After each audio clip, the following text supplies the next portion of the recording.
नमस्कार मित्रों, जय माता दी। स्वागत है आप सभी का हमारे YouTube चैनल में। तो तुला राशि वालों, आपके घर में आग लगा रही है यह एक औरत। जरा बचकर रहना, क्योंकि आज की वीडियो में हम नाम आपको बताने ही वाले हैं। कई बार दोस्तों हमारी ही गलती हमारे लिए जी का जंजाल बन जाती है, और जब तक हमें समझ आता है तब तक सब कुछ स्वाहा हो चुका होता है। तो आपको किन से सावधान रहना है जून के इस महीने में, किन से मुंह फेरना है और किन्हें गले लगाना है, वीडियो में हम आपको सारी बातें समझाएंगे, सावधानियां और अंत में उपाय भी देंगे ताकि कोई भी समस्या उत्पन्न न हो। लेकिन आपको वीडियो को बिल्कुल अंत तक देखना होगा। सबसे पहले जितने भी माता रानी के सच्चे भक्त हैं वो अभी के भी वीडियो को लाइक करें, कमेंट बॉक्स में जय माता दी लिखे, आपके सारे काम बन जाएंगे। देखिए, औरतों को परखना है, चाहे वो हमारे घर की हो या बाहर की, तो हमें उनके अंदर कुछ अवगुणों को देखना होगा। अगर वो अवगुण उनके अंदर नहीं है तो वो हमारे घर को स्वर्ग बना देगी, वो हमारे घर के मंदिर बना देगी। लेकिन अगर ये अवगुण जो आगे वीडियो में हम बताने वाले हैं वो किसी भी स्त्री में है, तो वो अच्छे भले घर को भी नरक बना देगी। इसीलिए बहुत ध्यान से सुनिएगा इन अवगुणों के बारे में। अगर आपकी घर की महिलाओं में भी ये अवगुण होते हैं तो आप उन्हें तुरंत ही इन्हें दूर करने की सलाह दीजिए, वरना भाग्यशाली बनने की बजाय आप दुर्भाग्यशाली बन जाएंगे। सबसे पहले नंबर का जो अवगुण है वो है दोस्तों झूठ बोलना। स्त्रियों में यह अवगुण बहुत ज़्यादा होता है कि वो अक्सर झूठ बोलती है, क्योंकि वो एक कोमल हृदय वाली होती है और अक्सर अपनी बातों को छुपाने के लिए वो झूठ बोल देती है और बुराई का कारण बनती है। देखिए, मान लीजिए आपका घर हमेशा से एक रहा है, आपका परिवार हमेशा से एकजुट रहा है। अब एंट्री होती है किसी बहू की, जो कि बात बात पर बहुत ज़्यादा झूठ बोलती है, तो कहीं ना कहीं बातें सच्ची भी होगी तो कोई यकीन नहीं करेगा। और ये जो झूठ की गाड़ी है ये एंड में आकर के सत्य पर आकर ही रुकेगी। तो एक बार सत्य बोलकर 10 मुसीबतों से अच्छा है दोस्तों कि आप झूठ में ना फंसे, क्योंकि एक झूठ को छुपाने के लिए आपको 100 झूठ बोलने पड़ते हैं। तो कुछ स्त्रियां जो दिन रात झूठ बोलती रहती है क्योंकि उनका कोमल हृदय होता है, उनकी गलती भी नहीं है, क्योंकि वो अपनी बातों को दबाना चाहती है, छुपाना चाहती है और अंदर से उनके झूठ निकल जाता है। तो इस अवगुण को जहाँ यहाँ पर रोकना होगा, उन्हें ये बात समझानी होगी जो सत्य होता है वो एक डेबिट कार्ड की तरह होता है, जिसमें भले ही पहले कीमत अदा कर दी जाती है लेकिन बाद में बहुत मज़ा आता है।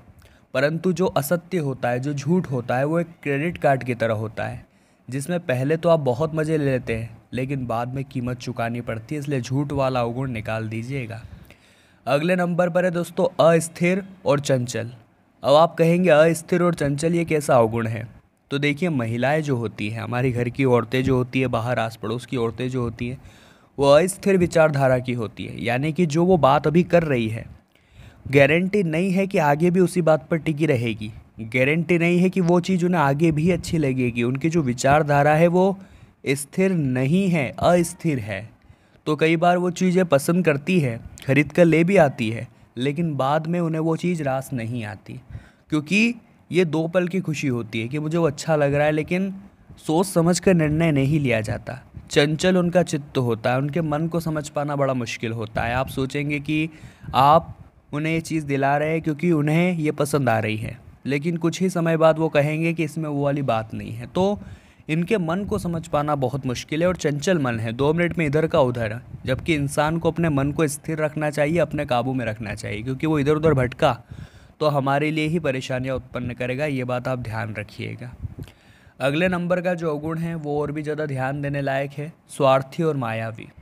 कई बार दोस्तों औरतें स्वार्थी और ज़िद्दी हो जाती है और अपनी ज़िद को पूरा करने के लिए कई बार वे कहानियाँ गढ़ने लगती है और मोहमाई मायावी खेल भी खेलने लगती है।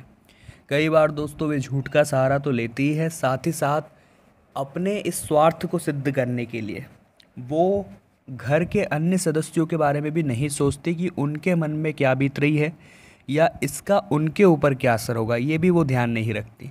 तो कई बार महिलाओं के इस तरह की जो अवगुण होते हैं कि मुझे वो चीज़ चाहिए तो चाहिए, किसी भी रूप में चाहिए, क्योंकि महिलाएं एक दूसरे को देखकर भी बहुत ज़्यादा जलती है। मान लीजिए दूसरी महिला ने समान कलर की साड़ी पहन रखी है या कोई बहुत अच्छी साड़ी पहन रखी तो उन्हें वो चाहिए।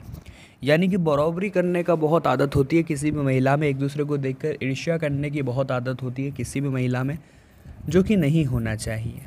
ये चीज़ें बहुत दिक्कत देती है और एक अच्छे भले परिवार के लिए यह मुसीबतें खड़ी करती है, अच्छे भले घर को आग लगा देती है। कई बार दोस्तों वे बहुत ज़्यादा घबरा जाती है।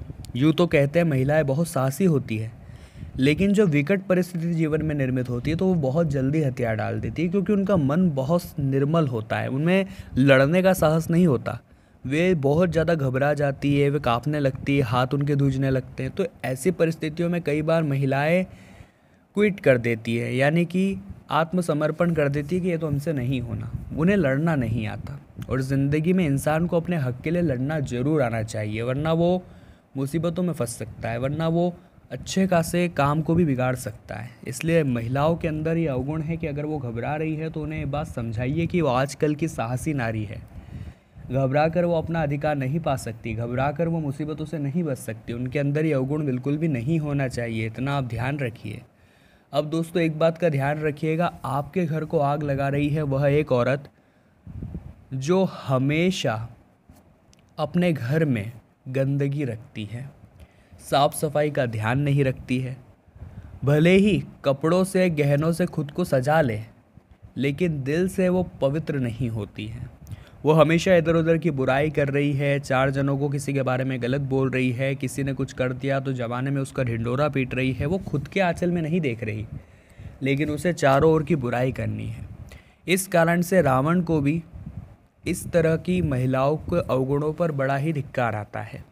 और आपको भी एक बात समझनी है कि घर की महिलाओं का काम है हमारे पावन से घर को मंदिर बनाना। कई बार दोस्तों क्या होता है, घर की महिलाएं सुबह देरी से उठती है, झाड़ू पोछे लगाने हैं, उन्हें कोई मतलब नहीं है। घर के बुजुर्गों का, घर के परिवार वालों का ध्यान रखना है, उन्हें कोई मतलब नहीं है। समय पर पूजा पाठ करना भी उन्हें नहीं आता। ऐसी महिलाएं अपशगुनी होती हैं, जो अपने घर में पूजा पाठ नहीं करती, जो अपने घर में भगवान का नाम जाप नहीं करती। एक स्त्री का सबसे पहला धर्म यही होता है कि वो अपने घर के समस्त सदस्यों का ध्यान रखे। एक स्त्री का सबसे पहला धर्म यही होता है कि वो जितने भी आपके घर में बुजुर्ग हैं उनकी सेवा करे, आपके माता पिता की सेवा करे। एक स्त्री का सबसे पहला धर्म यही होता है कि वो धर्म से जुड़े रहे और भगवान की भक्ति में लीन रहें, क्योंकि भगवान की भक्ति ही है जो हमें समस्त तरह के पापों से निकालने वाली है और हमारे चित्त को सुधारने वाली है। अगर हम कोई गलत काम करने भी जाएंगे तो भगवान की भक्ति हमें रोक लेगी। एक ज़रूरी है कि वो स्त्री भगवान से जुड़ी रहे, ज़रूरी है कि आप भगवान से जुड़े रहें, आप दोनों मिलकर भगवान के साथ जुड़े रहें, क्योंकि एक चीज़ भी इधर की उधर हुई तो परिस्थिति वो आनंद नहीं देगी जो आनंद आपको मिलना चाहिए। क्योंकि इसीलिए हम कहते हैं एक सही स्त्री के पैर आपके घर में पड़ते हैं तो आपका टूटा फूटा घर भी महल बन जाता है, आपकी रूखी सूखी ज़िंदगी भी आलीशान बन जाती है। लेकिन अगर दोस्तों एक अशुभ स्त्री के कदम आपके घर में अगर पड़ जाते हैं तो अच्छा खासा घर भी टूट कर बिखर जाता है। एक अच्छे घर से घर में भी मुसीबतें दस्तक देने लगती है, एक अच्छे खासे घर में भी नकारात्मक शक्तियाँ आने लगती है। तो ये सब कुछ घर की औरतों के ही हाथ में होता है। अब हम आपको 2 उपाय बताने जा रहे हैं, अगर आप ध्यान से सुनेंगे तो आपको बड़ा ही लाभ होगा, बड़ा ही अच्छा काम होगा।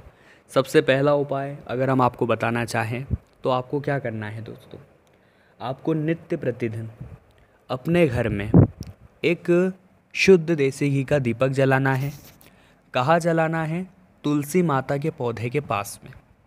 और ये काम अगर आपके घर की महिलाएं करेगी तो फ़ायदा और ज़्यादा हो जाएगा, क्योंकि घर की लक्ष्मी अगर ये काम करेगी तो पूजा पाठ तो और फ़ायदा होना तय है। शुक्रवार के दिन अगर आप लगाएंगे तो फ़ायदा और ज़्यादा होगा।